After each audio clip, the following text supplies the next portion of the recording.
Hi, folks. Welcome to the program all about cars. My name is Ralph Medeiros. I own and operate Ralph's Auto Center, located in New Bedford in the North End at 867 Church Street, just off of Route 140. If you'd like to talk about whatever's on your mind today, give us a call. We can talk about your car. Spring is here. People will be traveling pretty soon, and gas prices, while going up, are still pretty reasonable, so I'm sure people will be getting out and doing some driving. You can call us here at 9960-500, 9960-500, or 877-996-1420. But most people today have pretty much toll-free calling with cell phones and, internet phones, IP, so it's a whole different ballgame today. I guess a few people out there do pay for some toll charges, but not many. But you can call us and we can talk about your car or whatever problems. There's all kinds of things coming up now with spring here, and the car shows and the meets and the get-togethers that'll be taking place. We'll get into and talk to about that. Andrew's at the dealership today. He's selling cars. We've got a great selection of cars. If you're in the market, today's a good day to go out and look at cars. It's a little windy, but that's not bad. It's not that cold out. And it is spring, and if your old jalopy is giving you a hard time, or the bills are going up on maintenance and repair, maybe it's time to upgrade. And our upgrades are very reasonable. They're priced between $4,000 and $15,000, and they represent good value. We thoroughly go through these cars, and most people drive it out. They just don't finance much, or they finance a small amount. And they have very low car payments, and that's what we're getting back to basics. We're getting back to the way we were brought up by our parents. They were frugal. Americans were frugal. Now we're spendthrifts. Well, certainly the government's a spendthrift. But when I remember growing up, people made things last. They fixed them. They didn't just replace them. Of course, back then, a lot of products could be fixed at least once, maybe twice. Today, a lot of this imported stuff, you end up throwing it out, unfortunately. And that's why the landfills are so full, I guess, maybe. But that's a whole conversation onto its own. But and I see that certainly with car parts, although they do recycle more and more car parts. But also some parts are so cheap now that are imported that sometimes it's cheaper to buy a new one than even the rebuilt ones that are rebuilt in the States or Mexico. It's sometimes the quality of the part is maybe not up to the standards of the OEM for sure, the original equipment manufacturer, but nonetheless, they represent a alternative for people who just want the cheapest possible part out there, and they don't really care about how long it's going to last. It's just that it gets done and it's running now okay. We see that a lot with axles and radiators and things like that. A lot of these cheap radiators with the plastic tanks, which are pretty much all over the place nowadays. And sometimes they go, they last a few years. Sometimes they go longer. It depends. But the cheap radiators, we end up replacing them sometimes sooner than we expected to. But and we just try to look for companies that build good products, and it's getting harder and harder with all these Chinese and Asian and Vietnamese parts coming in. It's off the charts. But they do come in cheap. I won't argue that. But and people want cheap. Not everybody, but a lot of people. And you get what you pay for. That's what it comes down to. You get what you pay for, whether you're buying parts, shoes, or even buying a whole car. And you shop around at used car dealers or new car dealers. You have to really do your homework today. A lot of these guys are fly-by-night. They're in and out. They just want to make a quick buck. And they really don't put the money in the car to make the cars 100% road-worthy. And, they cut every corner in the book. They make them look good. They buy your eye. They buy your eye. And what we do is our cars look good. Yeah, that's for sure. We do put a lot of resources in making a car look good, both physically, internally. When you go through them, we thoroughly clean them out. And that's important today to have professional detailing, because today's reality, a lot of people are in their cars so many hours. They commute. They virtually live in their cars. They eat in their cars. And I have an article about that we can talk about a little more in depth. So when we get cars in trade today, they need a thorough cleaning. Some of these cars, you can even see the rug move sometimes. I don't know if there's creatures on the rug living off the food and the crumbs that fall. Some of these cars that we have to recondition, I feel bad for Ronnie, our reconditioner, because they are they're terrible. I mean, they're pretty sloppy inside. It's you almost have to go in with a fire hose to clean them out. But we do go through them and detail them and make sure that they come out clean and nice, and they smell nice, and they look nice. And then also physically, we mechanically pull the wheels, check the brakes. They need rotors, we replace the rotors. We don't just cut them, take the cheapest way out. We put new rotors, if necessary, new pads, and we thoroughly go through the braking systems in the car, make sure that they're safe and they start and stop the way they're supposed to. So we don't cut corners when it comes to safety. Tie rods, ball joints, things like that. We, make sure all the lights work, all the basics. We go right through the cars. So that's what's separate. Even though our cars are priced right, I mean, we're in the $4,000 to $15,000 range, so we're in the mid to lower end of the market on the price scale. But we deliver value, and that's how you keep your payments down. Most folks have payments at under $200. Okay, the highest payments are usually around $250 if you're structured properly and you have half decent credit. And that's what separates us from a lot of the other dealerships. We do work with our customers and try to hook it up in a way you get decent financing, and and we go with credit unions, local credit unions that tend to be for they work with working people. I mean, if you make an effort to pay your bills on time, and they'll trust you, they'll trust you. If they don't, sometimes some banks won't trust you because you can't be trusted with a stick of gum because you don't pay your bills, and that's a problem. A lot of people come in and they're disappointed they can't get financed. But I mean, when you're 2-3 months behind on your cell phone and you didn't pay the other car auto loan you had, then it's problematic. It's problematic from the beginning. It doesn't change reality. I mean, you create your own reality by your conduct, by your acts. If you pay your bills, you have no problems. And we understand some people have a problem paying their bills if you're laid off, lose your overtime, what have you. And that's why it's very important to stay within your means. And our cars give you that alternative to stay within your means. And you have just lower car payments. If you have a car payment at all, some people just write a check and own the car. And then your insurances are less, your excise tax is less, your sales tax is less. So it's a win-win-win. And it wins for you. And that's the difference. I was thinking the other day about, like, today when I tell some people, like on some of the newer cars we sell, that let's say a $20,000 car, and you tell somebody, well, hey, I need just under $1,300 in sales tax, and I need another couple $100 for the plates, registration, inspection. Some people, they're taken aback sometimes when you tell them, hey, it's $1,200 in sales tax, it's $1,500 in sales tax. It's getting up there. It's getting quite expensive. And the reality is, while the rate on the sales tax is 6.25%, they write off the inflated prices. As dollar goes down in value, the car prices go up, or whatever you're buying goes up. And so they get a free ride on the increase of pricing. So the sales tax is exceptionally regressive in that respect. So these are the things that, you don't think about it until you have to write the check, and then it hits you like a ton of bricks. Give us a call here, 996-0500, and we can talk about whatever's on your mind. All kinds of things happening out there in the world of cars and politics and you name it, it's going on in the world. The world doesn't stop. It's always crazy. It just keeps on rolling. And but you just have to look for peace yourself. You have to look for it internally. That's what I've come to the conclusion. You can't change the world. Be the change you want to see, but you can't really change it other than change yourself. And now with summer coming, get out there and enjoy it. Enjoy the sunshine. Grass is greening up. I see things. Everything's coming to life. The plants, everything's coming back as the tide of light rushes back to the northern hemisphere. And we get the benefit. And speaking of which, sunrise today was at 6:01. 6:01, and you could see the sunrise this morning because it was fairly clear. 6:01. The night skies have been absolutely gorgeous. If you look up in the evening with the planets out there and the moon, it's been really awesome skies. And 6:01 was sunrise. We gained 12 minutes from last Saturday morning. 12 minutes. The tide of light is rushing back, especially in the mornings.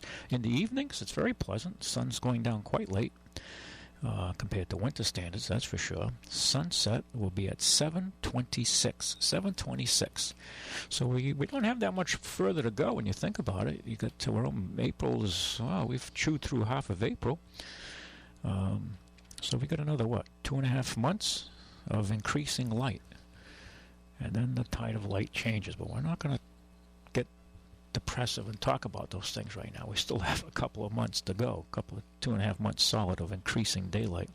But sunset will be at 7:26. We've gained 8 minutes from last Saturday in the evening. So this week, the total light increase was 20 minutes. 20 minutes of daylight.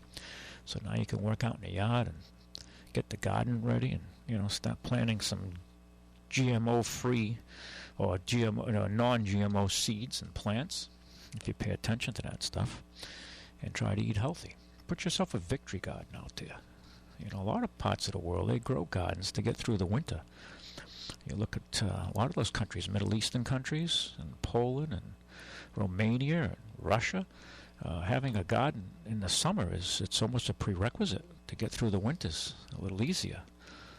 These are the realities for most of the world, and they could become our realities as well. You never know the way things are going.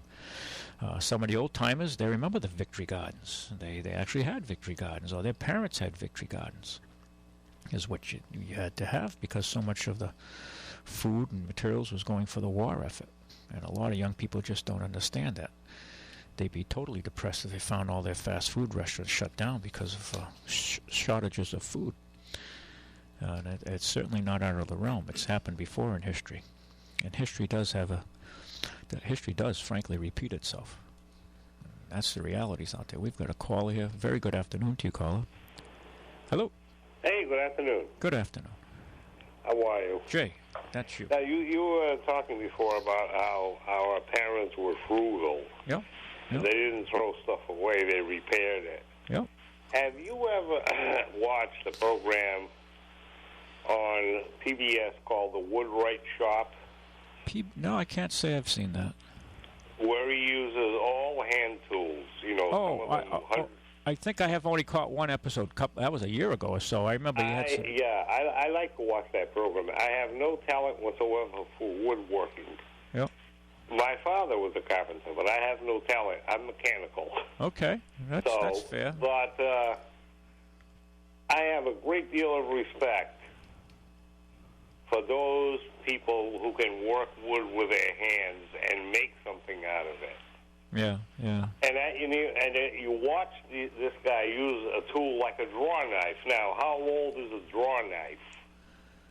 It's a simple tool with two handles that you use to, cut down wood to whatever shape you want it to be. You kind of like hew it out, right? Right. Yeah. And I'm absolutely fascinated by that. And that is a classic example of how our parents and our grandparents and way back used the tools that they had to make something out of wood or a blacksmith or, and they didn't throw stuff away. They recycled it. Well, there was frugality. Nowadays, throw it in the garbage. Yeah. Well, we've gotten used to having things come down on a lot of pricing and cheap shoes. In the old days, you'd have your shoes re-heeled or resoled. Resoled. Right? You probably had that. Absolutely. There was you could find a shoemaker. I bet there were 5 or 6 in New Bedford who resold shoes. Yep. Try finding one today. Yeah. Well, I think there's only one. There's New York Shoe Repair and Dartmouth Street. That's it. Yep. You're right. New York Shoe Repair. I think because I've taken some stuff over the years. He's the only fella out there I know that's left. That's local. That's at least that has a legal store presence. Not doing it in his cellar or something like that. You know, he's got a shingle out there. And it used to be that way with vacuum cleaners, small appliances, toasters, Yeah.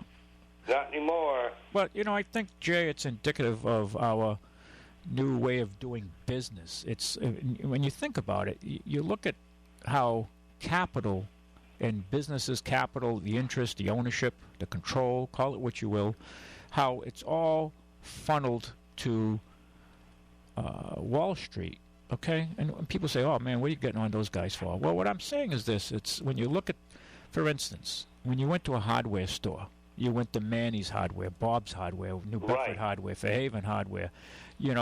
guys like Fairhaven Hardware on Pope's Island are a distinct minority today. Yeah. I mean, they're associated with True Value because they have to have the buying power to go up against, the Lowe's and the Home Depots. The big box stores. Right. And the big box, they have to answer to their stockholders, which are held by different interests in Wall Street and pension funds, investment funds. I mean, there's a diversity of ownership. I mean, people buy in. But then the pressure becomes earnings. Let's make more money. We have to give we need to have revenue, and everybody has to have a profit in their life, whether it's a company or an individual. I don't argue that.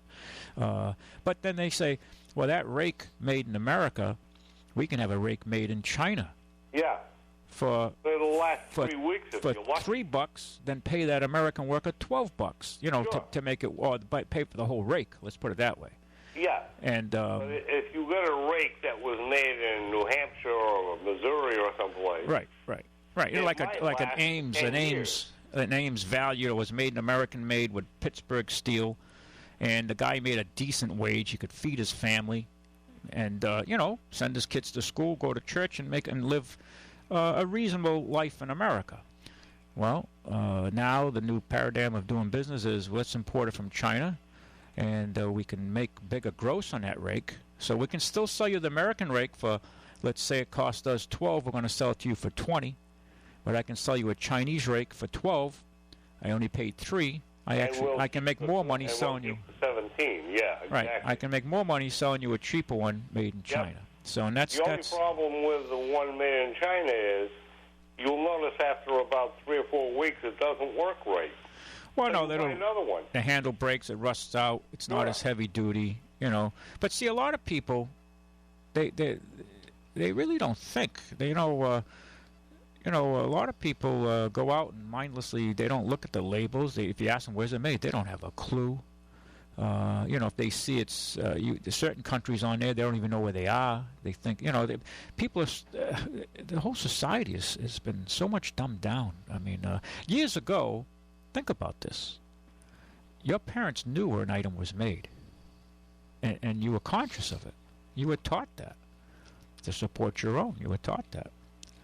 And, I mean, competition's good. Don't get me wrong. Sometimes, look at the American car industry. They got sloppy. General Motors got fat. Right. The management got fat. The unions got fat. Everybody was swilling at the trough of the car buyer, and they were building crap, and their products were going down, and then imports came in, and Toyota, Honda, Mazda, they came in, and they competed hard, and they earned a goodwill, and it forced the Americans to get their act. Actually, if General Motors, could you imagine? Think about this. You're old enough to remember this. Could you ever imagine in your mind that General Motors would go bankrupt? No. Think about that. Certainly not. One of the wealthiest companies in the world. It owned over 60% of the American car market in the 60s. Could you ever imagine that this corporation would go broke? They'd laugh at you. If you went to the board and you were predicting the future, and you said to them, if you went to them in the 80s, and they were building some crap in the 80s as well, in the 90s, and you said, well, you guys are going to go bankrupt. They look at you and say, get the hell out of here. What do you know? What you're talking about? Their arrogance, their hubris. The hubris there would be, they look down at you and say, what do you know? Get out of here, But I read something the other day. Matter of fact, this is right up your alley. Of the 16 million Model A Fords that were manufactured, how many of them are still registered? Of the 16 million Model A Fords? Yep. Oh, I would imagine probably a small fraction. You'd be shocked. Yeah. 2 million. Wow, that's a substantial. 2 million of them still run. Wow. Well, they were built to last generations, even though they're dated. They're dated, by anybody's standards for sure. Right. But see, today we have a different way of doing business. We've it's been such that through this internationalization and forced on us by mostly, the government, and not the government, but, government policies for sure, which were motivated through transnational banks and corporations, which divested in America and went overseas. and we were sold a bill of goods. I mean, we've taken it to the extreme. The means of manufacturing now, for the most part, has left this country, especially in consumer goods. We're not talking guns and armament. We're still pretty good at that. I mean, in the business of killing people. No, we're talking about things like... a TV, a pair of shoes. Like cake mixers, coffee pots. Right. But if you can find a coffee pot made in the United States, you would have to search a long way to find one. Yeah. Well, you probably, Jay, the scenario in that case would be assembled in the United States. Yeah, of course. Not made. So they'd have Thelma in Alabama making $7.25 or $7.50, whatever the minimum federal wage is. Assemble it with components sourced from Mexico, China, Vietnam, Indonesia, and she put it in a box and put their label on it, assembled with domestic and foreign components. Yeah. And they go in a low price state, but also you have to be cognizant that our overzealous regulations have put a lot of these, this radical environmentalism. They put a company in New Bedford. You remember the Cape Cod Ladder Company? Yes, sir, I absolutely do. I used to rent staging from them. Okay. Do you know why they went out? One of the reasons why they went out of business? No, I don't. I used to talk to the old fellow who used to run. I forgot his name. He was a tough old boy. Right. They had this dimwit in Pennsylvania who was using a Cape Cod step ladder. Yep. And he put it on in the winter. He put it up against his barn, and the ground was solid. It was frozen. Yep. Well, come the springtime, he climbs up the ladder, stands on the top step. The thing sinks into the mud, and he falls over. Then he promptly sued the company. Because they didn't have a sign on there saying, warning, this could sink in the mud on a winter day. They didn't have two signs. Yeah. One on the top step, the very top of the ladder where it crosses over. Yep. Do not stand on this step. And number two, do not put this on mud. Yeah, but see, now we've got these trial lawyers who exploit the system. Now, I'm not saying that some companies out there are unscrupulous. I mean, you look at General Motors with their safety and their key switches, it makes you pause for thought. But we've gone, we need tort reform, to say the least. But see, they buy, most of the lawyers support, the tort reformists anyway, support the Democratic Party heavy, so they don't get the legislation through.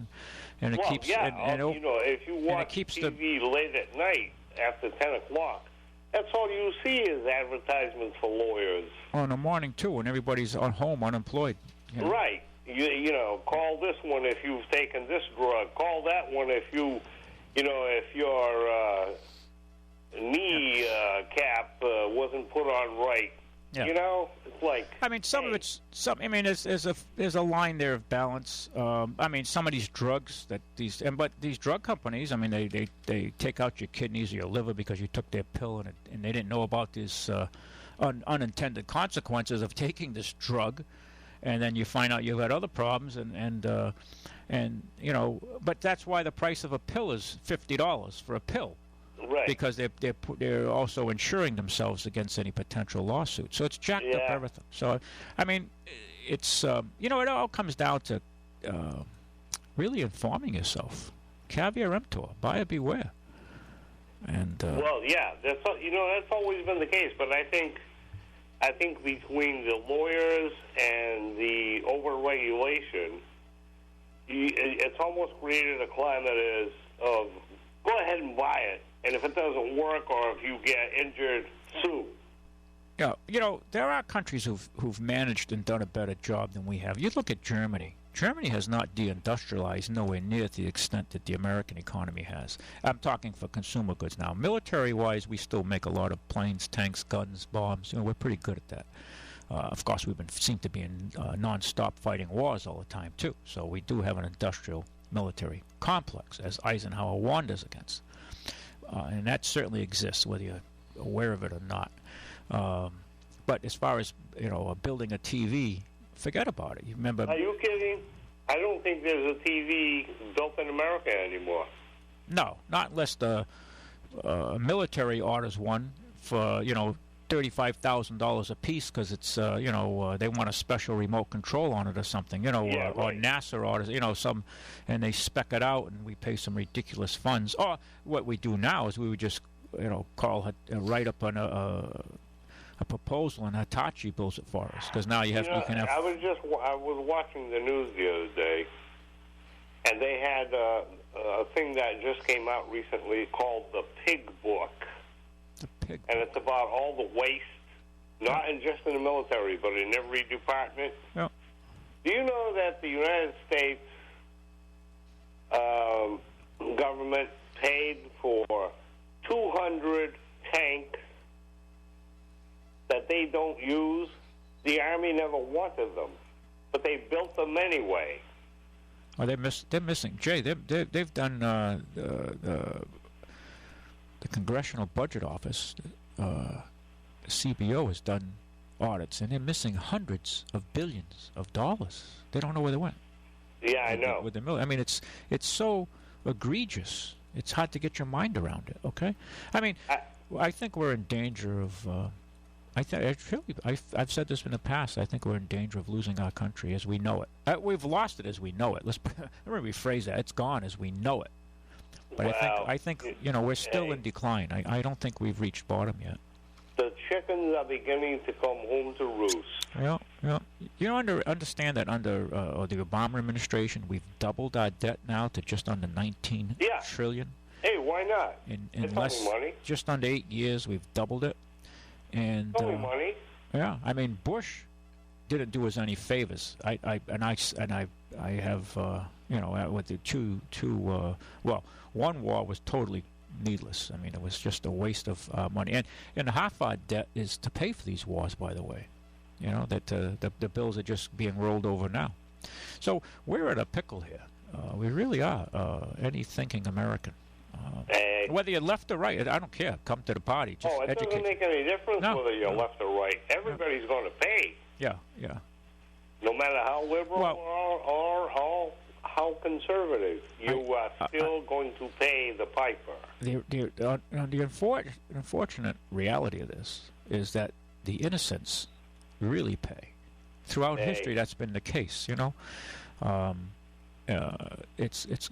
going to see. I think you're going to see a decline in living standards that are just going to be mind-boggling going in the future unless we really get our act together. And you're already seeing it. Oh yeah. I agree with you there. I mean, I don't want to sound like an alarmist, but no, it's not an alarmist. It's the fact, and many people refuse to face the fact that their life is going to change dramatically, and it's not going to be too long from now. Yeah, I agree. I remember my dad was working for Shockey Tire and Rubber, and at the time he was lucky to make, I don't know, $60-$75 a week back in the 50s. And four children at home, 4 boys. My mom, God rest her, raising us. One car in the family, a 50 at the time. I remember a 50 Ford, and things were tight. But and they were frugal, like you were talking about. Canning tomatoes in the winter for the winter months and things like that. Mason jars, right? You probably remember that. But we all went to school. We always dressed nice. We always had good clothes to go to school with, and there was, of course, you had your school clothes and you had your play clothes. You didn't wear your school clothes out to play with the guys because you get the crap kicked out of you. Same goes for your shoes. You had shoes you'd wore after school and shoes you wore to school. Exactly. And now when you see a lot of these kids, everybody's got T-shirts. Everybody's bummed out. Excuse me. And that's not just the children. It's the adults. I look at the Americans today, I go, everybody dressed like a bunch of slobs. I mean, compared to where we grew up. And we had no money. No, we had no money, but, I don't know. And it's just a different... Now, if you go and buy clothes that look like rags, and everybody's they'll charge you. Everybody's in a T-shirt. Everybody's in a T-shirt. Everybody's bummed out. They're sloppy. It's just we're in a whole different America. Okay. Absolutely. We're in a You hole. know, And the bill hasn't come due yet. It's just that it's not far from being put on the table. I once saw a pair of jeans for sale in a store at the mall, and they had holes in the knees. Yeah, the holes were already there. They're fashion jeans. And they were $45. Now, can you imagine your father, your grandfather, and you say, I want to buy those jeans with a hole in them. Yeah, you know, right, exactly. Back then you'd be saying they'd be $3. It'd be in relative value, to the dollar. You get the crap kicked out. You say, what the hell's wrong with you? Don't you know value? Jeans with holes in them. And I said to my wife, why would anybody want to buy a pair of jeans with holes already in them? I know. It's crazy, huh? But they were there, and I bet they sold. Yep. And I bet they had more than one pair. Hey, well, enjoy the decline, my friend. Hey, have a good day. Yep. We'll be right back after a few seconds. We've got a couple calls here we're going to take. Hold on, Matt. And you give us a call here at 9960500, and we can talk about whatever's on your mind.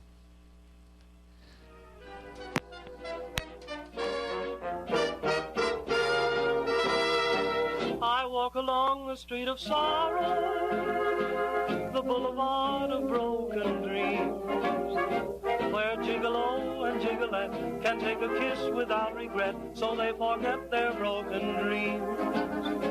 You laugh tonight and laugh tomorrow when you behold your shattered schemes. And gigolo and gigolette wake up to find their eyes are wet with tears that tell of broken dreams. Here is where you'll always find me, always walking up and down. We're back here. We got a caller here. Very good afternoon to you, caller. Hey, Ralphie. Billy. Yeah. How are you, sir?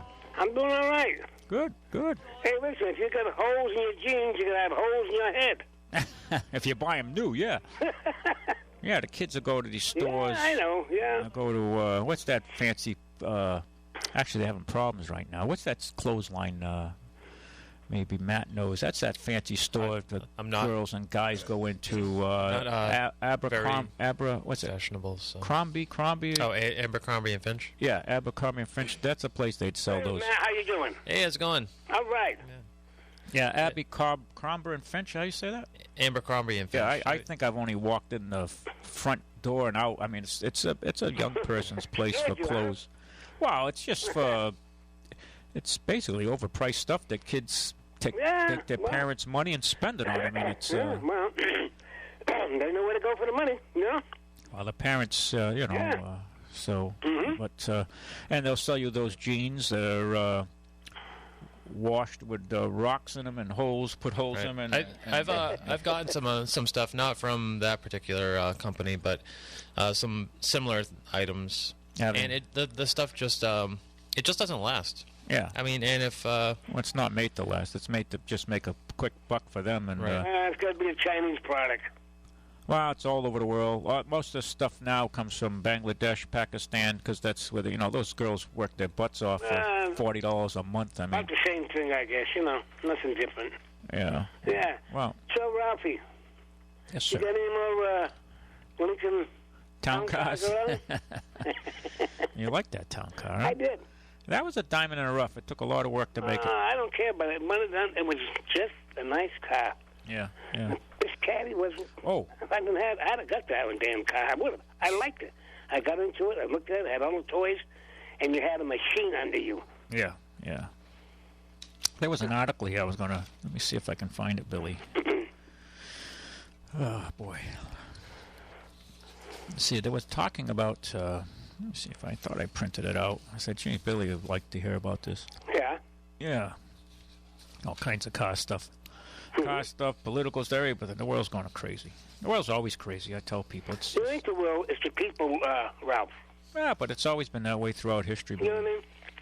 Oh, here it is here. All right, go ahead. Read it to me. Pricing on the 2017 Lincoln Continental to start at $45,485. Mm-hmm. So I tell you that these cars today, to get a modern ride, like some of these old Caddies and Lincolns and Beamers. Yeah, right. You're like north of 50 grand. Now that's the Continental is to start at 45,485. Now that doesn't include shipping, which is another grand. So you're at 46.5. Now, would that have all the toys with it? Well, no, that starts at, my friend. Okay. So right. there'll be some stuff there if you want to get it, blown out, loaded. Right. It's going to cost you some more. But anyway, pricing of the 2017 Lincoln Continental will start at $45,485 when it goes on sale later this year. Ford CEO's luxury brand manager said Wednesday the flagship sedan will be offered in 3 engine options. A 3.7 V6 that gets 300 horsepower. So that thing's goosed up, huh? A 3.7 putting out 300 horse? Yes. So that thing's on steroids. A 2.7 liter V6 that gets 335 horsepower, and a Continental Unique 3-liter V6 that will get 400 horsepower. So these things are on, steroids. You can see that. I would say so for that kind of power. Yeah. Yes. So I mean, that a 2.7 liter that gets 335 horsepower. So that thing must be revving up to the high heavens, right? Well, how you can use all this power? Well, I'd find a way to use it. I mean, it'd be fun. Yeah, you could run to so much stone walls, Ralphie. Yeah. A 3-liter Billy with 400 horse. I mean, that thing's got an attitude, huh? Oh, that much screw, boy. Ooh. Yeah. I mean, I would think you would probably need all-wheel drive, right, to keep your tires from melting off. I would say so, yeah. Right. Quite, you could burn right off. Yeah. For real wind, you could burn the rear wind right out of there, too. What I would do to you, Billy, is a prank. If you bought one of these, Yeah. and you at the VFW, and I have a few drinks with you, and I pour brake fluid on your tires, so when you come out and gun it, you spin up those tires. What a nice guy. You'd smoke off the rubber on those tires. You go, whoa. The Freetown police will be over there. Put brake fluid on those tires. They'd spin up and smoke out. Oh, yeah. What the hell happened to my tires? Yeah, it says here the 400 horsepower, the most expensive configuration, a 3-liter V6 Black Label. Oh. Black sounds like I'm drinking whiskey here. Black Label. Yeah, right. Launches, it comes out a little later, will cost $69,105 according to the pricing. Not much. Wow. Yeah, so by the time it's delivered, cleaned, and prepped, and put a tank of gas in it, you'd probably be around $72,500. Gee, I see some houses in the paper for cheaper money than that. Oh yeah, you could buy a house in New Bedford for sure. Yeah, I'm saying. That's a sad indictment. But official features include a $335 CD player. Oh. Well, that's a lot of money. I'm at for old technology. Yeah. $335 for a CD player. Wow. A $750 20-inch polished aluminum rims. Well, that's cheap when you think about it. $750 for 20-inch polished aluminum rims. That's a cheap upgrade. $1,130 for Revell audio system. That's still pretty reasonable. You can't argue about that price. And $1,500 for a 30-way seat. 30-way seat. Wow. I mean, let your mind wander on that one. Yeah. A 30-way seat. 30-way? Yeah, huh? Oh, boy. Wow, you need somebody really flexible. No kidding. Huh? I never heard of something like that. It will be offered in 10 exterior colors, as well as 6 Black Label unique colors.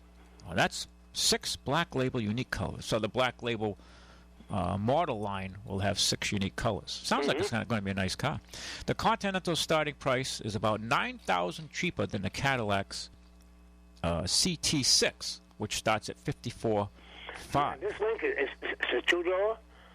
Volkswagen? It must be a sedan. I don't have a full picture here, Billy. I just got the nose. It looks a little bit Jaguarish, so to speak. Okay. Slightly. You know, the grill has got the that mesh grill. Yes. Like fence mesh. Right. Tighter, chromed. It's a smart-looking machine. The big sedan. They're come out with little smart-looking cars now, huh? Yeah, they say they call it the big sedan will replace the Lincoln MKS, which is made at Ford Chicago Assembly Plant and starts around $39,000. So I don't know what chassis they're using on this, Billy. That's interesting. We'd have to look that up. It features a large rear. It features a large rear end and spacious interior meant to cater to the Chinese market. Well, how the hell did you figure that out? Listen to let me repeat that. It features a large rear end and spacious interior, meant to cater to the Chinese market. Well, brother, what that tells me is we ain't got the money here no more. Right. So it's all over there. Okay, Yeah. so these guys got to figure it out. It's kind of like what Caddy's doing over in China, too. Well, that's what we get when you buy all those Chinese grills and TVs and shoes and everything else. So the do-re-mi ain't here anymore, although they're still taxing us like it is. Oh, yeah. You Okay, got that so right, brother. meant to cater to the Chinese market, a region Lincoln hopes to help triple its global sales to 300,000 vehicles by 2020. So their plan is to sell 300,000 Lincolns by 2020 in China, which is probably more than they've sold in the last 5 years in America. Sad indictment, isn't it? Well, nobody's got any money can afford that kind of car, Well, that kind of money. some people have the money. There just isn't many people around here that have that money. Well, Okay? I'm talking about here. This is where I live. I don't know what the hell's going on in the rest of the Well, you get country, down you know to what I New mean? York, you get down to where the Clintons live, there's plenty of money. You get down to I'm talking Miami, about those people. Miami, Washington, D.C., Alexandria. Yeah, all right. There's Yeah, money big there. money guys, yeah. We're in one of the poorer barrios of these United States. I would say so. It will be built at Ford's Flat Rock assembly plant alongside the Mustang. Forecasting firm IHS, they do forecasting for automotives, said it expects the Mustang will remain a top volume product in Flat Rock, while it predicts Ford will produce 25,000 to 30,000 Continentals annually. Now, I wonder if they're going to export those from the States to China, because they have a rather high import tax coming into China for automobiles. They want you to build them there, and you can't own the plant outright. You got to partner with a Chinese firm. So they have, they can get the technology and all that. Well, we're heading down to third world status. We'll be doing deals like that too pretty soon. Lincoln said more than 40,000 customers signed up in a hand raiser meant to gauge interest in the automobile. So, well, there you have it, Billy. Okay. So they're going to be building your next Lincoln. Maybe you can get one. Yeah, when it's 20 years old. Yeah. Well, yeah. Well, wait a minute. I don't want to be a wise guy, but for either one of us, the clock could be run out by then. Yeah, well, that's what I'm saying. I'll probably never get one then, will I? We'll have it engraved in your Yeah, my tombstone. and your tomb. Yeah. Wonderful. I love that idea. Yeah. Holy mackerel. Well, it sounds like a nice car, but I they know. want to sell them in China. Well, hey, you go where the money is. I can't fault them for that. I mean, that bottom line is, You're right. that's, but in all fairness, well, people say, well, you went to a communist country. Well, yeah, it's run by the mob, if you want to call it that, the Politburo. Same could be said in this country. It's run by I look at, back in, what they call them, the Crips and the Bloods. Yeah. Right? That's kind of like the Democrats and Republicans. There you go. Okay? So what's the difference? I don't know. The Crips and the Ralphie. Bloods. Go ahead. Back in the 30s. Yep. Mid-30s now, right? Mid-30s. Yep. Okay. What car was the first one that built the car with a steel top, none with a fabric? Can you imagine which one that was? Yeah. Boy, that's a tough one. They had canvas wooden roofs. Well, not completely. It's all steel now. Yeah. Yeah, boy. Yeah. Wow. That's a good question, huh? Yes, it is, my man. That's a good question. Yeah. Well, I'm torn by my thoughts. But All right, go ahead. because I do remember, well, I don't remember, I wasn't there then, but I have seen plenty of cars from the 20s where they have these steel, part of the roof line was a steel rail, and they put these wooden boards, planks, lumber, call it what you will, above it, and they put a canvas on it Right. and sealed the top. So it was a combination of wood and steel. Right. And same goes for the floorboards and the trunks in particular. Yes, you used to have wooden boards there. You're Yeah, right. and the trunks, and the wood was specially treated, like oiled. All right, Billy. Yes. They put I don't know how they treat. It was like the pure historic version of pressure treated wood. Very early, yes. Yeah, and it would last for a long time because this wood was, I don't know if they soaked it in like an oily cosmoline or what.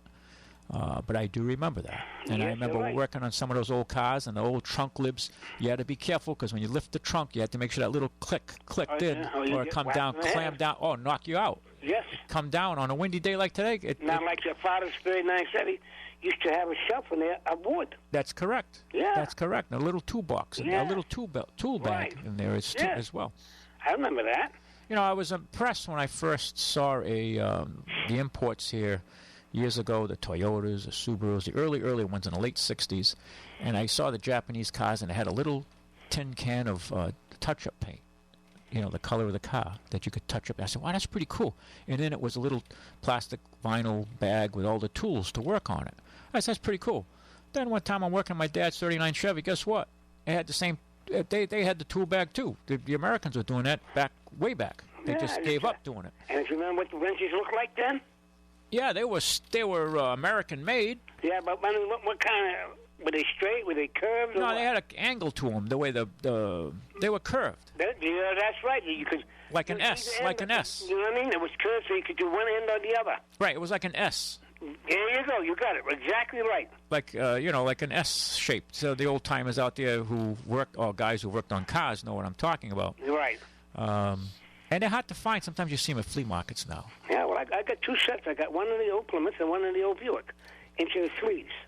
Well, that's because you're pretty old, Billy. But Oh, wait a minute. Now you're hitting below the belt here. Ah, man. Even the screwdrivers are made out of wood, not the plastic like today. yeah. Well, yeah, today. Ah, well, you're getting rough here with me, boy. Well, back to the question. Back to the question. Well, my mind wants to say Chrysler, but I think I'm wrong. You're wrong. My mind says it's probably, I think, Body by Fisher. And No. No. It was a massive. You're talking a high volume brand or just a? Well, yeah, they were a really known company, really big company back then. Back then. They're out of business today, but back then they were a real. How now?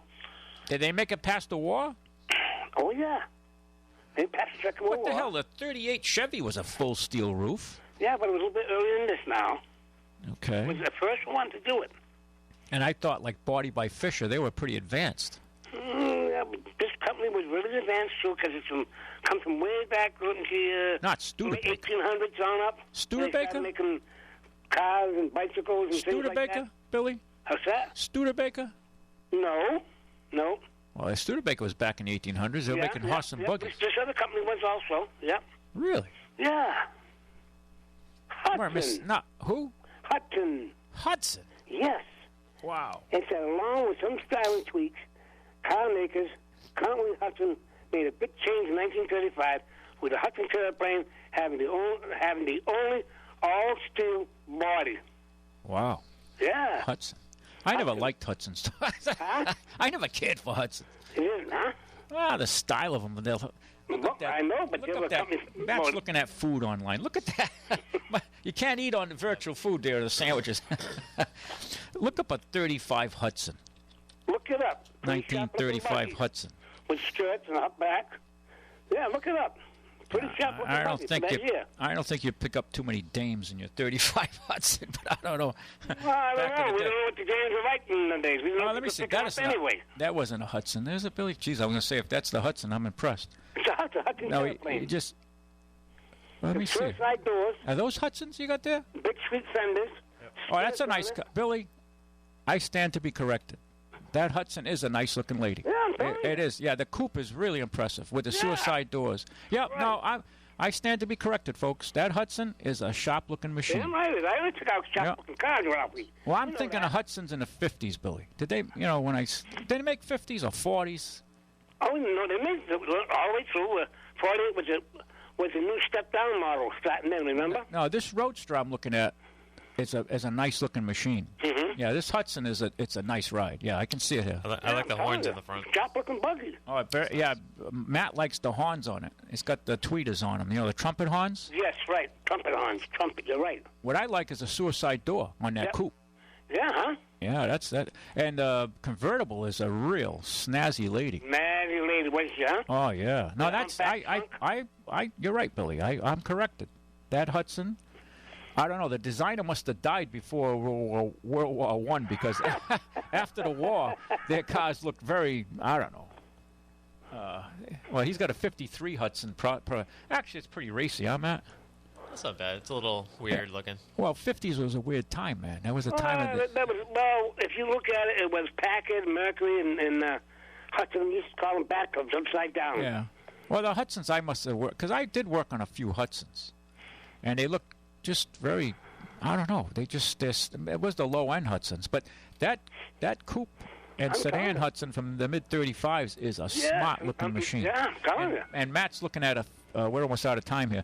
Matt's looking at, wow, that's really out there. He's looking at some other cars here. Mm-hmm. Sometimes I remember, I don't know if I saw a few of those in Highway Patrol, Matt. Hey, call me back. We'll talk about the car shows coming up.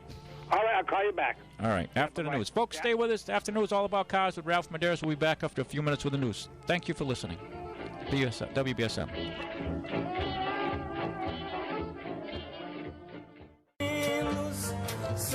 Okay, welcome back to All About Cars with Ralph Medeiros, the second hour. I own and operate Ralph's Auto Center. For those of you who just tuned in, we're located at 867 Church Street in the north end of New Bedford. Been there for about 30 years. Originally we were on Allen Street, and we've been up on Route 6, also across from the North Dartmouth Mall. My dad did start the business in 1959 on Allen Street, just below St. Luke's Hospital. And he spent many years there building the business up. And my brothers and I helped take it a little further. We've had many different new car franchises over the past, over 40 years. We've had pretty much, a good share of most of the franchises, not all, but a good share of them. So we've been in the car business, the used car business, the new car business, boat business, camper business. We've been in many different enterprises over the years. Now we specialize in quality used automobiles priced between $4,000 and $15,000, SUVs and trucks up to $20,000. And we thoroughly go through them and recondition them, so when you get them, it's new to you. And a lot of people are very impressed when they see their cars all cleaned up and ready to go. And we service them out, and most of our cars come with a 90-day warranty, when in many cases the most would be 30 days. So we've tripled up on that as well. And some warranties, sometimes it's just to get a sticker, but most of our cars come with the 90-day. And people are protected, and you can extend it as well if you wished. And that's up to most people to decide.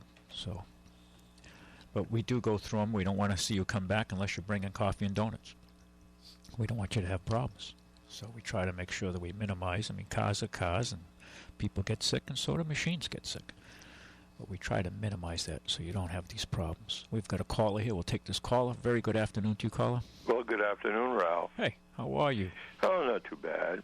Listening to you talk with Jay the last hour brought a lot of thoughts to mind. Okay. I think I'll start with the idea of China. Okay. And you said it yourself. An American can't really own a company outright in China. No, they're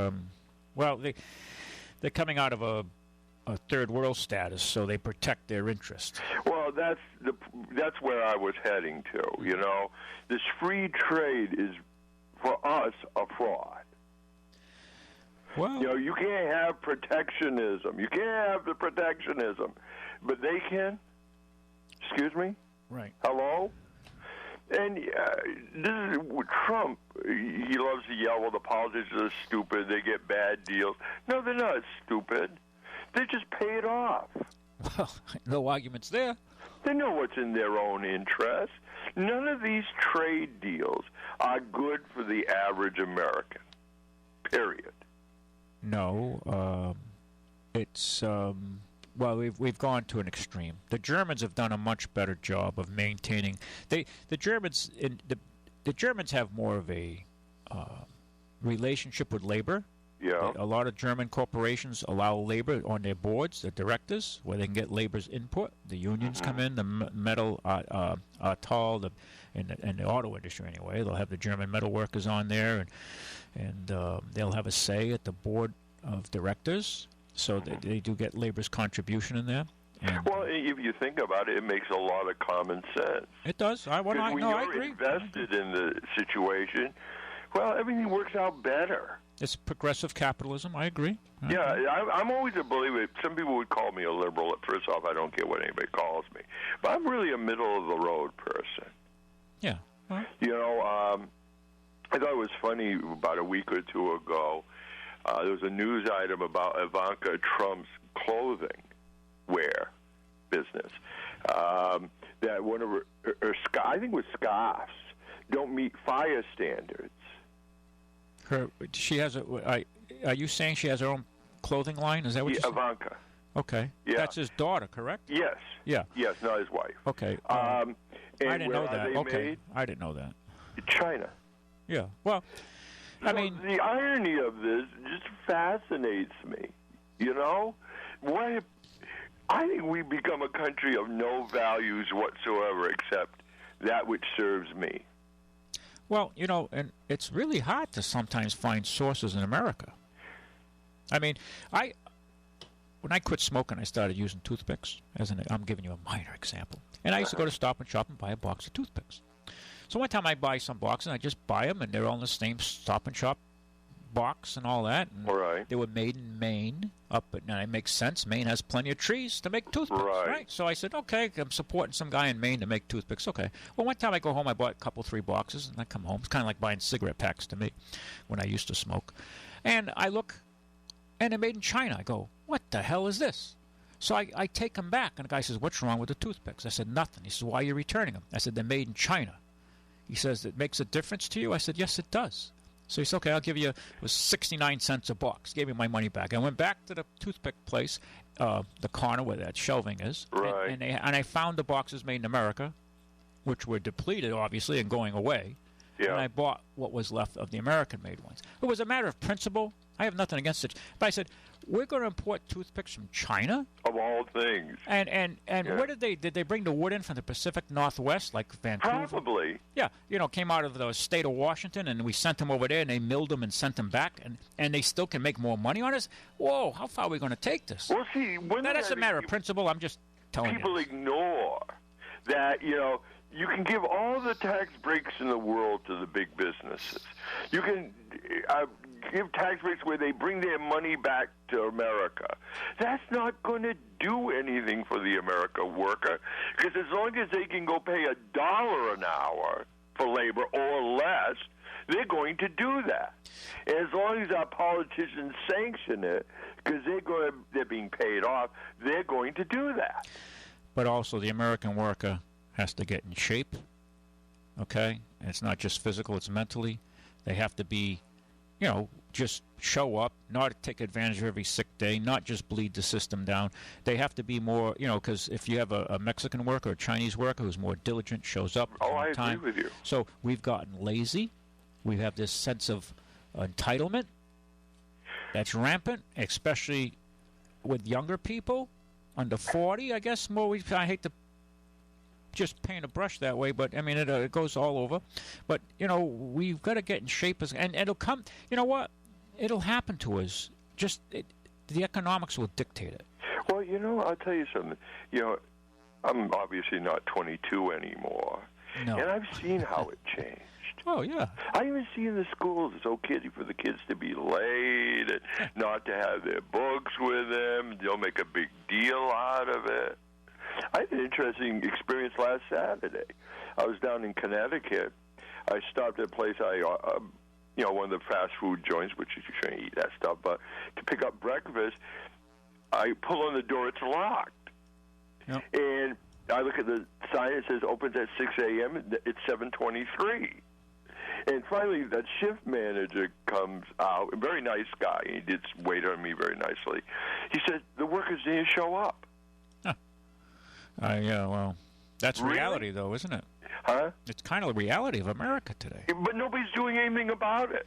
Well, And as long as it's allowed, is it going to get I'm not naive, but as long as it's allowed, is it going to get any better? Well, no, I think companies are doing something about it. They're automating. They're hiring less workers. And if you're running a coffee shop, why should I hire some kid who doesn't give a crap at $10 an hour, which is getting up there a little bit? I can hire some retired person who has to supplement their income.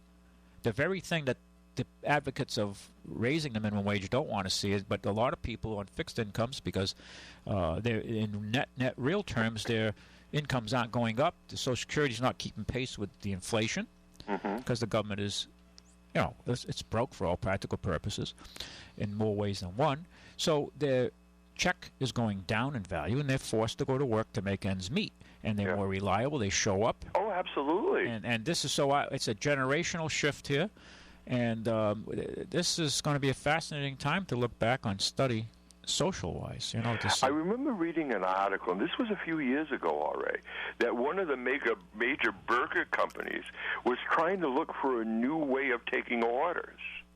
Well, they want to automate it. They're going to do it. But the main reason wasn't simply money. Oh. People were complaining of the orders being wrong, the poor service. Yeah, that just happened to me. I ordered a couple of hot dogs, one with mustard and onion, one with ketchup, and it was all screwed up. And the girl did not listen to me. She was a young woman. Well, we're losing that. If it's not on a smartphone, we don't pay attention anymore. And I did speak the Queen's English to her, and and preciseness, but hey, listen, we're in a different world. Irregardless of your political views, is this the America you grew up in? It's gone. Yeah. Is this the America you grew up in? I mean, think about it. And I think your students, and I'm sorry for interrupting, but your students, when they, and I'm going to ask you this because you're a school teacher, but when the kids come to school today, I mean, I don't see anybody dressing up. Their parents dress like slobs. The kids dress like slobs. I mean, except for some kids, I guess, if they have money, but they might have those $200 sneakers that Nike comes out with. They'll have a $200, $300 pair of sneakers, and they can't afford much else. But we have changed, no question about it. And it's funny you mentioned the price of the sneakers. My podiatrist recommended I get a particular type of sneaker because of a foot problem I have. I never thought I would pay $100 for a pair of sneakers. And where were they made? China. You got it. Yeah. So the profit is still there. I'm not getting those sneakers for $20, am I? No, but they'd be $300 or $400 if they're made in the United States. Well, maybe that's the argument. Maybe that argument is not even valid. Maybe that money is just going into raw profits. That's what's driving Wall Street. And what else drives Wall Street, of course, is the shenanigans they play with money. Yeah. Well, we don't. Yeah, that's. The hedge funds and all that, which are not built on good business, that they can actually bet against success and still make money. Yeah, well, they do bet, and they have most of them, not all, but they've done well. Well, it's basically, if you look at the tentacles of the model, the Wall Street model, you've seen it with pharmacies. All the pharmacies are owned by major corporations that are listed on Wall Street. So there's one example. Now they have their tentacles into our community here. Look at the hardware stores. They're owned by major corporations that are listed on Wall Street. Where does the money head? It all heads down to Wall Street. Look at the banks, other than the credit unions, which is about the only thing they haven't been able to vertically integrate into. And I like the service you get at credit unions. Well, I'm an advocate of that myself. I think that's the only one of the last financial institutions left that working people can go to without and have a shot at it. I mean, you look at the institutions when this happened all under everybody was in love with Bill Clinton's administration. Oh yeah, I don't agree with Clinton a lot. He reformed the banking, which allowed Fleet to come in and swallow down NBIS. You remember that? Oh, I remember being in line at Fleet because I was one of those swallowed up. Yeah. And overhearing, because I got good hearing, two bank officials talking with each other and saying that people were pulling their accounts like crazy. They were so mad. Oh, yeah. I remember that. I had stock in NBIS. Not a lot. When they went public, yeah. Yeah. And they put pressure on me to sell it. And the little people like myself who had not a lot. I was minuscule, but you still had to vote. Right. We were outvoted by the people who really owned the bank. Sure. The McCarty, who was MacArthur, the president at the time, and it was an unusual name. Yeah, MacArthur, and he was from California originally, and I think he cashed out at the time for like $8-9 million, which was a lot of money back then. Still a lot of money, but back then it was. And other people who had bigger stakes cashed out and made a lot of dough. And then we lost a major regional bank in our community, and same goes for New Bedford 5-cent savings. Right.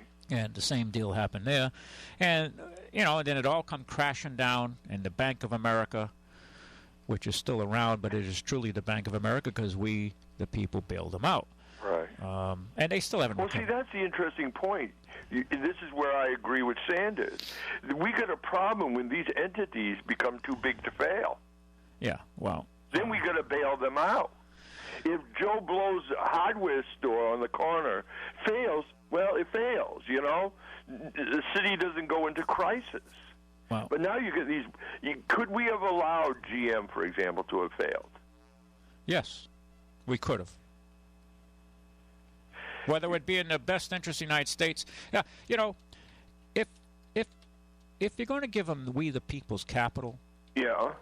Then the rule should be the penalty should be much more strict as far as them earning their way out of indentured servitude to the public. Well, you saw recently, I forgot which, Goldman Sachs or whoever it was, the fine they were paying. Well, first off, that kind of fine looks big to you and me.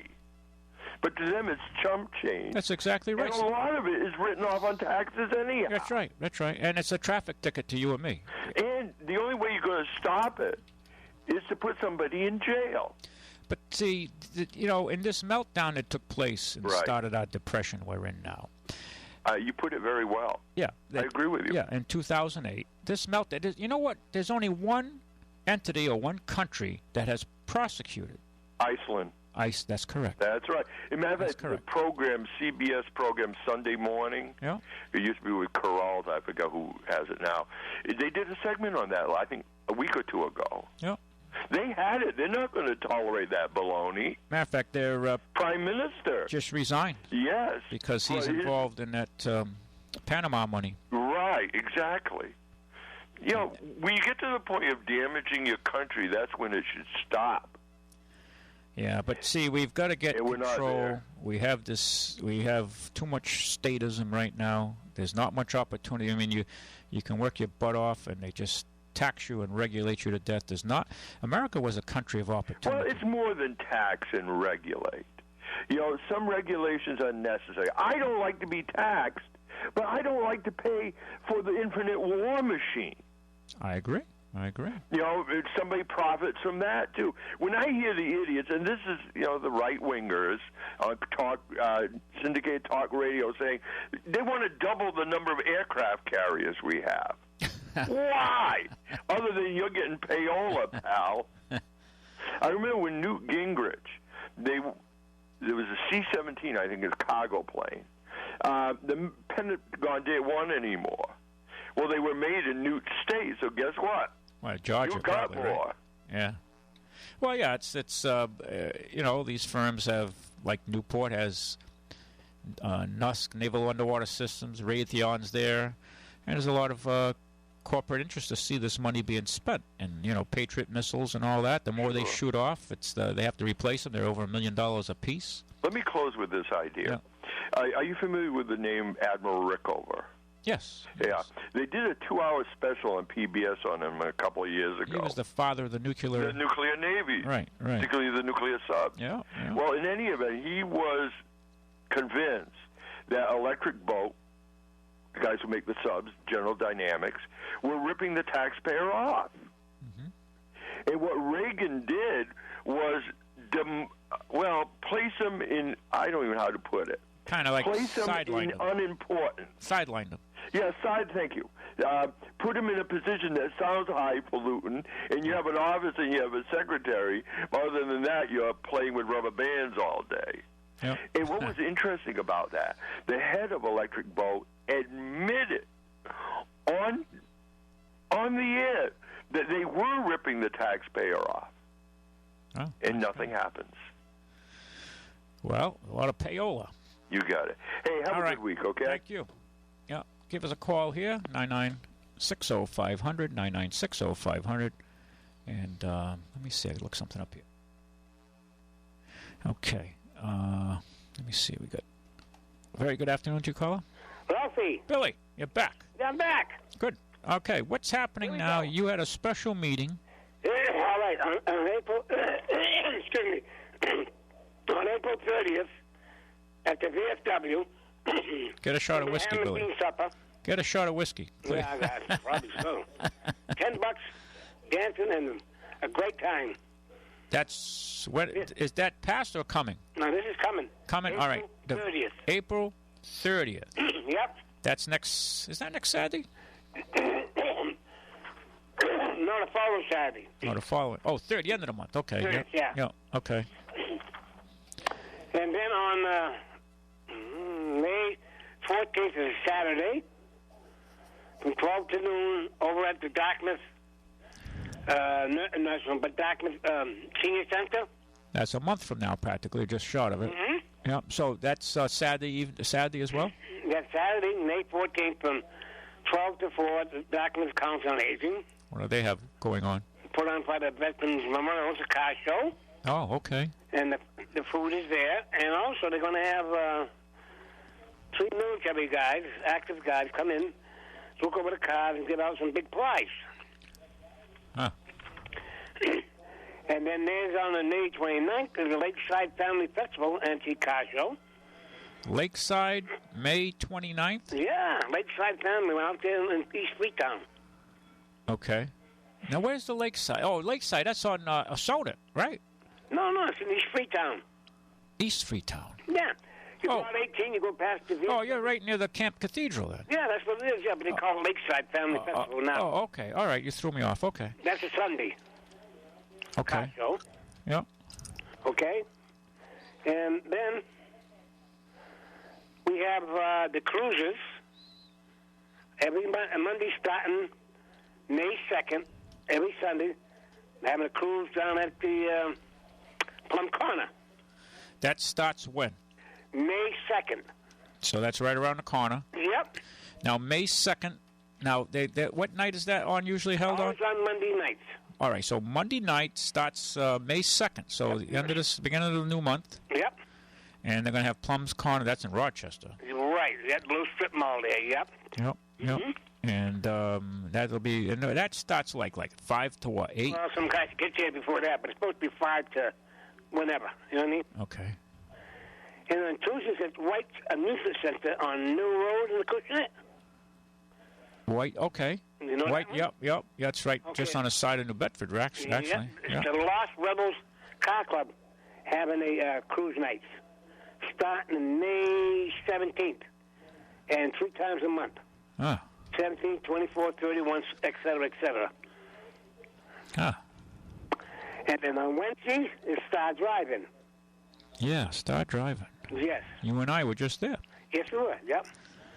And that'll be every Wednesday from now till October. Yeah. Yeah, every Wednesday they'll have their right on 79, Route 79, Yes. right? Yep, right. And that starts at 5 and goes usually till around 8 o'clock. Yeah, right. And everybody shows up with their cars. We saw a few hot cars show up there. We seen a Ford and a Chevy. Yeah, so the guys hang out there now, even though it's not a fully... Yeah, well, those are real diehards. Yeah. And then we have Mattapoisett Harbor Wharf. When's that, Billy? That starts on May 6th and the 20th, and twice a month. Right? May will be 6 and 20. June will be 3 and 17. July 1 and 15. Twice a month. What night's that fall on? That's on a Friday night. So Mattapoisett Harbor, Friday night. Yep. And that's like a 5 to 8 o'clock as well, to darkness? Yeah, most later. When it gets later in the year, times get a little darker. They take off a little bit earlier, that's all. So it's like a cruise anyway. People drive out there. The cruises, yeah. These are all cruises I gave you. Yeah. So that. And then there's on Fridays also the Cold Stone Creamery on Fons Corner Road there. Yep. It's the last Friday of the month through May through September. Oh, okay. And that's kind of a cruise run there, too. That's a cruise run, right. Now, when I was up at Star Driving with you Yeah. and talking to the new owner there, because it changed hands, Yes. and I was Erica Madden is the new owner there, and very pleasant lady. And I saw a sign there, Jeep runs Yeah, for right. fun, and Jeep That's night. something I don't know nothing about. Yeah, it says the first Monday of every month, starting May 2nd from 5:30, I guess, till darkness. Come down and meet some real nice people and come see some cool Jeeps. Yeah, So I was anybody's surprised when I seen that there. yeah, anybody into Jeeps, they're going to have this Jeep run every the first Monday of every month, starting May. So May 2nd, right around the corner, well, about 2 weeks from now. And it'll be a Jeep night, and I guess Jeeps, and also you have probably some Ford muscle in, all the 4x4 people probably. Yeah. But with an emphasis on Jeeps. Right. So that ought to be pretty cool to see some Jeeps. Go look at that one, because that's, like I said, that's the first time I heard of that one. Yeah, me too. Yeah, I think this is a new one. I don't know who's setting. Let's see, I don't know who's setting that up. I don't know, you took a picture of it, though, right? Yeah, I did. Yeah. That's what I'm reading from right now. So I just see it here, May 2nd at 5:30, and come down and have some ice cream and a hot dog or something. And Yeah, right. Yeah. the Star Driving is kind of like iconic when it comes to cruises. So Yeah, it's right up the highway, and there's no big going anyway. It's just right up the highway to there. yeah, it's not even 40 Bango. not even 15 minutes from New No, Bedford. it's all highway. Exactly. Yeah. All right, now here we go again. Okay. On June 5th, there's a car cruise at the Jewish Convalescent Home on Hawthorne Street. Yep. Okay, that's on the 5th. That's from 2 to 4. Yep. And on June 12th, it's at McGovern's Restaurant in Fall River. Oh yeah, I know where that is. That's a nice restaurant. Yeah. Yeah. Yeah. And then June 18th is Ashley Ford Show. Okay. Yeah. Ashley Ford has a good. Don't they do a Mustang show too? Yeah, but this is all Ford products, Ford, Mercury, Lincoln. Okay. Well, that's good. That's good. Ashley Ford's a local dealer trying to make it right. happen in New Bedford, so they deserve support. Yeah. Yeah. And on July 4th, the Freetown Parade, they invite everybody there with antique cars, antique classics, And that's the 4th of July Parade in the Stonic. So that's July 4th. 4th of July. Yeah. Yeah. And then What do we celebrate? That's happened to be on a Monday. Billy, what do we celebrate on the 4th of July? Hot dogs, hamburgers. I said, what do we? No, I was just making fun because I saw I know. I saw a. I know you. No, I saw this video, and this fellow was interviewing Americans at a. Actually, where was he? He was in South California, down in not Newport Beach, a little further south, but a ritzy area. And he's asking people, what are we celebrating on the 4th of July? And a lot of Americans could not answer. Yeah, they couldn't. The one that really floored me says, well, we beat the South when we had the Civil War. We beat the South. 4th of July, lady, you're only, come on. But it's just, when I hear that now, it kind of, but that's the reality. Also, now, Sunday, July 17th, is the Freetown Historical Society on One Slab Road in Acushnet, Stonic, rather. Friday what? On a Sunday. Oh, what month? When? July 17th. July 17th. Yep. And this is at Freetown on... There's a Freetown Historical Society. Yeah. So that's... In the Sonic. That's, okay, that's over near Sona side. Yeah, right. Because you said Slab Bridge Road over that's there. what it says, One Slab Bridge Road. Yep, that's out there in Sona. Yep, I know where you're at. Okay, now... On Thursday, it's going to be Car Cruise 50 nights downtown New Bedford. Thursday night? Yeah, Thursday night, July 21st. Oh, that's Joe Jesus. Joe Jesus job, right? Yep. Yeah, I saw Joe this week, yeah. Yeah, so... And then August 21st is the car show at Berkeley Commons. And Berkeley Fire Department's putting it on.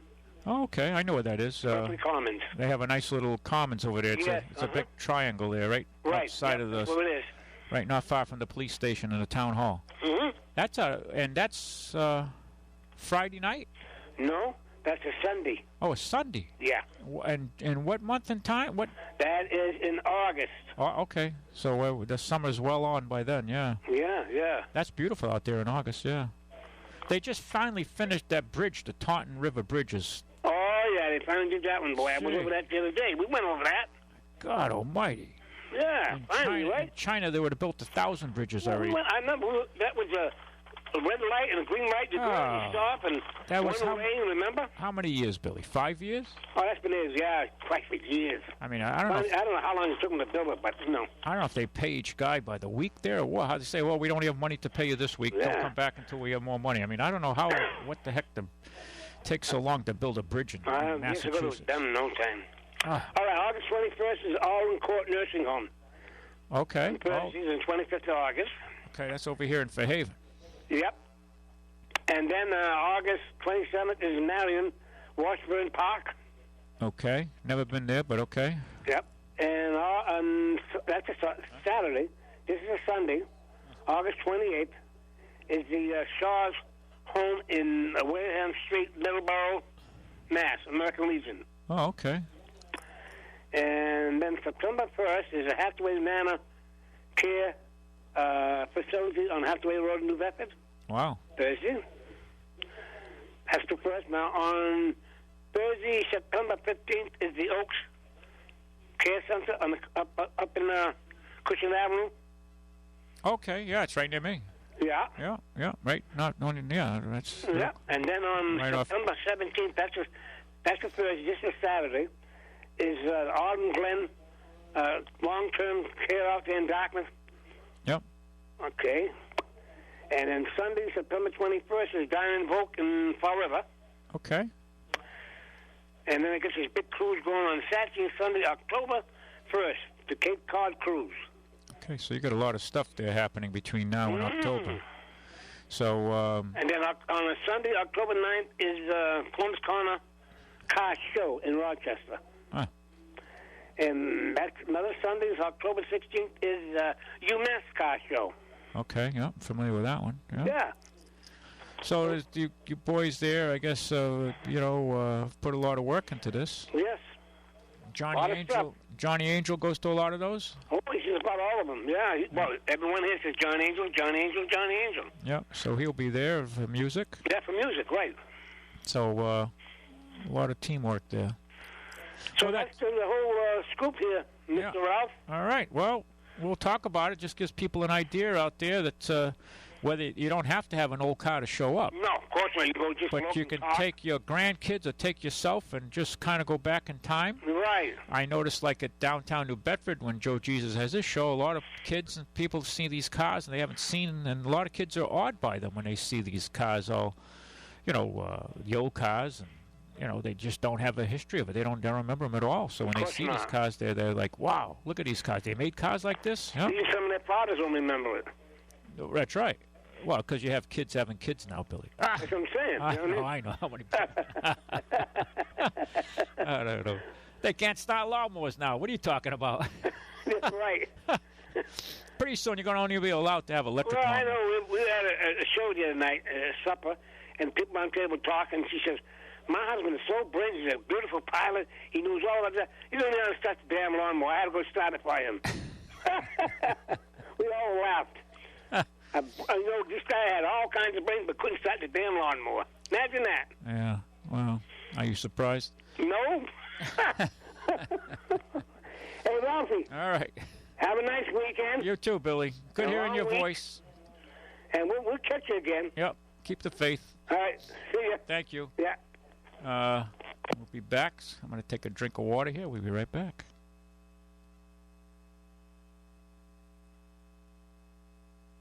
I hope. Fighting soldiers from the sky, fearless men who jump and die, men who mean just what they say, the brave men of the Green Beret, silver wings upon their chest. These are men, America's best. 100 men will test today, but only 3 in the Green Beret. Trained to live off nature's land, trained trained in combat, hand to hand.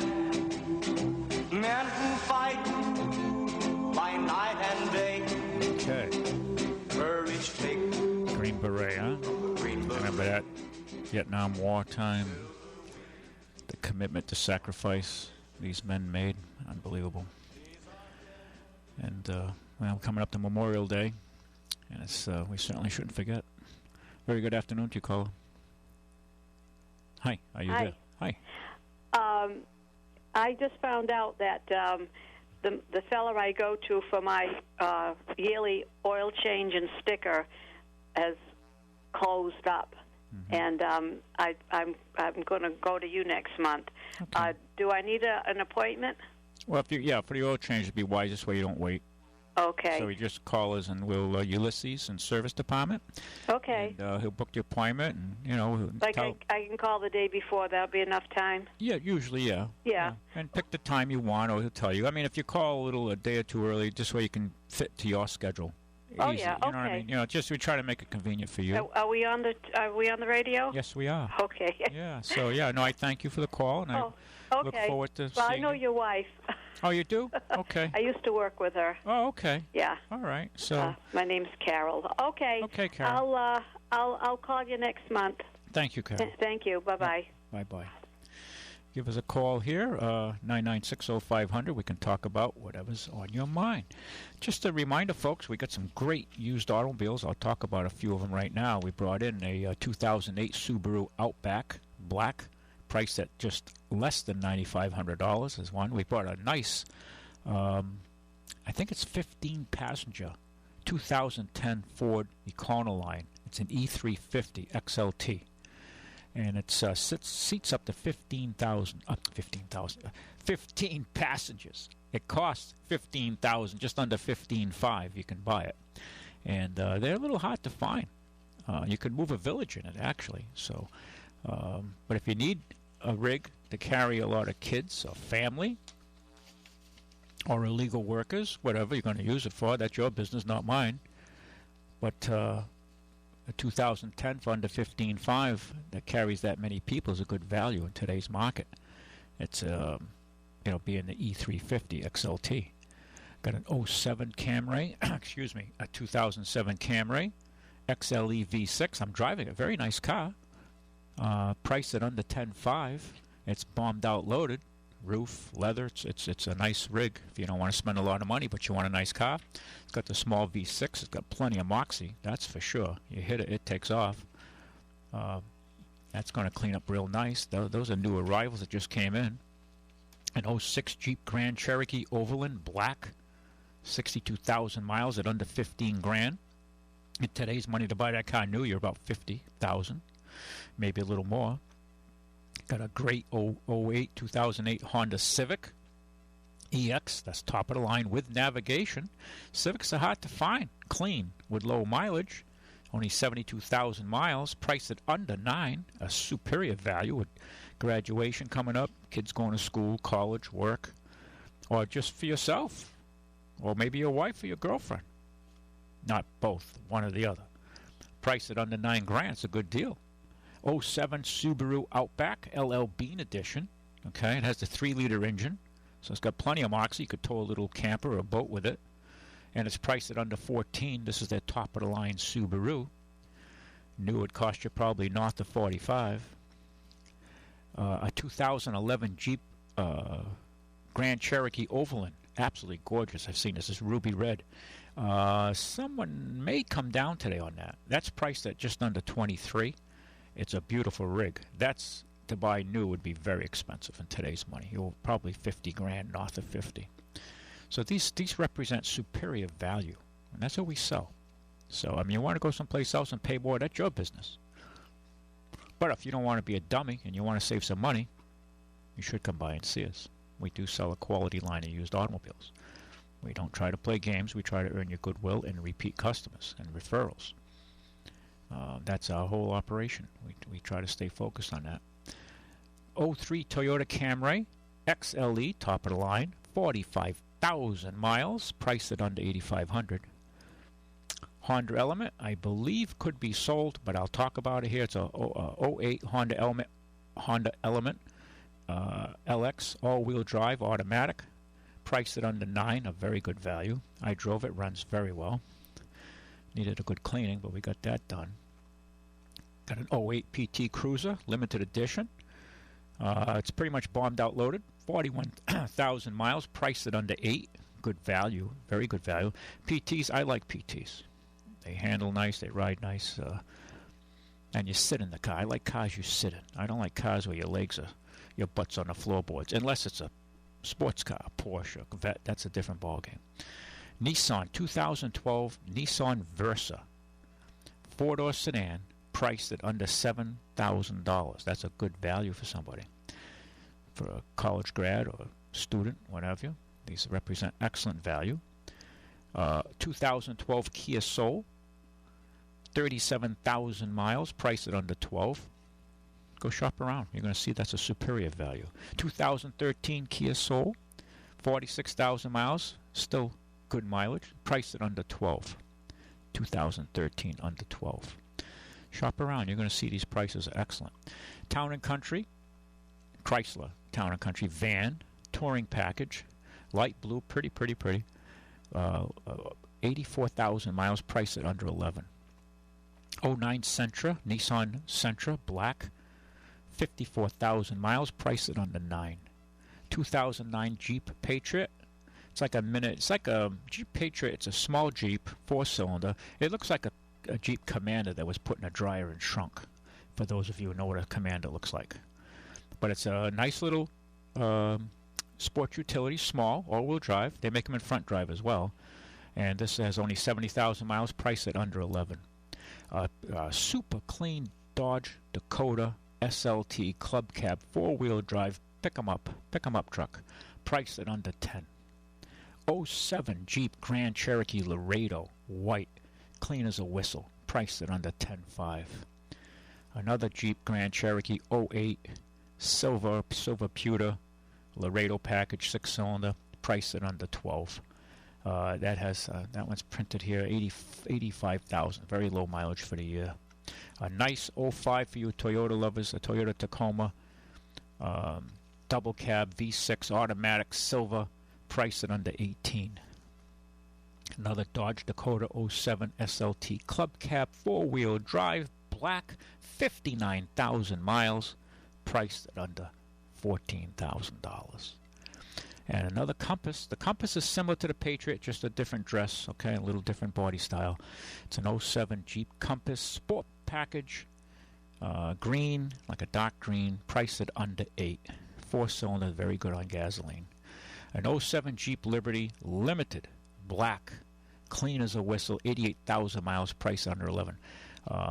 That's a solid Jeep. That's a nice, solid, well-made Jeep. And we have other Jeeps here as well and some other rigs. This is just a partial listing of what we have. Got also a commercial van, a Ram van for you contractors, plumbers, masons, electricians, handymen. Or if you just want to convert it into, like they used to do in the 70s, convert it into a little mobile van. It's an '03 Dodge Ram 2500. That's a 3/4 ton maxi van, 41,000 miles, priced at under $8,500. A very good value indeed. So we have some, and I got another. We do stock and sell a lot of Subarus because they're nice, fuel efficient all-wheel drive vehicles. An '03 Forester XS black, 65,000 miles, priced at under $8,500. And I mean, when you start looking at the value we offer here, it's outstanding. Take advantage of it. We sell a lot of cars on the net. We send them all over the country, all over the world. And unfortunately, some people in this community miss out because, well, the cars leave the area. And these are nice cars. And today, the internet is what makes it happen. And that's what it's all about. Matt, do you have that segment on car crashes and things? I'm going to play a little segment here while the clock's running out. You're listening to Ralph Medeiros from Ralph's Auto Center, all about cars.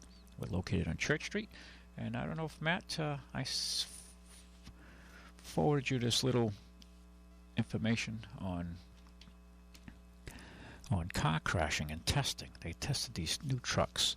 Interesting report on accidents and what have you, and how these cars fared.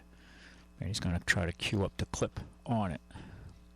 By the way, we do offer service. If you're not happy with the technicians, you're servicing your cars. I met a young fellow who's been, he bought a car and he's had it serviced, and they went to one place and he had a E-light on. A young guy in his 20s. He takes it to this place and they said, "Oh, you got a misfire." So they replaced all his coils. Well, that went on for a week. The E-light came back on, same misfire light. So they shook him upside down for probably $300 or so. Take it to someone else and they said, "Oh, you got to replace the heads. If you're going to do that, you must replace the engine." And he has a 4.7 V8 engine. And I said to him, what the hell's wrong with you? Why don't you just take it to somebody who knows what they're talking about and get it done once, diagnose it, and pay a small diagnostic fee, and get some real information?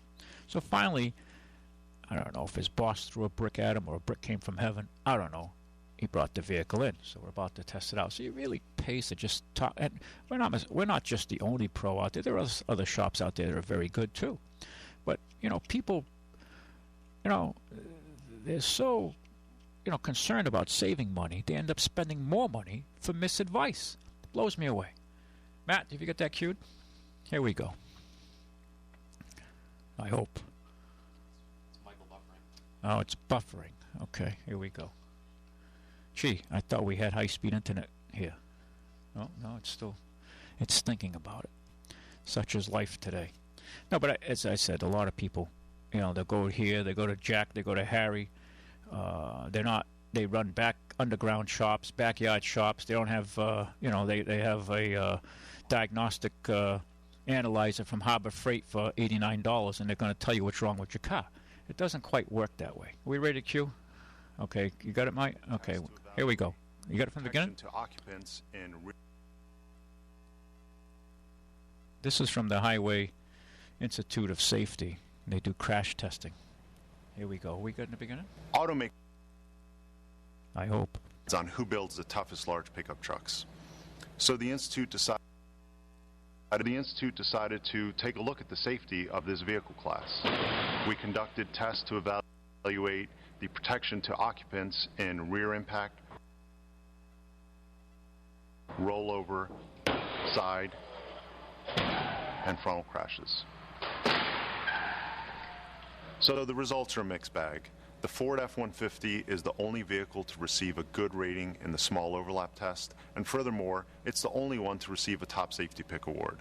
3 of the other trucks received acceptable ratings, and 5 of the trucks only received a marginal rating. We evaluated 2 body styles for each of these pickup trucks, the extended cab and the larger crew cab, which has 4 doors and a full-size rear seat, because early testing on the 2015 Ford F-150 showed structural countermeasure differences between the crew cab and the extended cab. The crew cab received a good rating, whereas the extended cab only received a marginal rating. Ford improved the extended cab for 2016, and it now earns a good rating for the small overlap frontal crash, along with the crew cab version of the vehicle. The Ford F-150 is the only large pickup truck to get this good rating, and when equipped with the optional forward collision warning system, it is also a top safety pick. For 2 of the models, we did see differences between the crew cab and extended cab versions.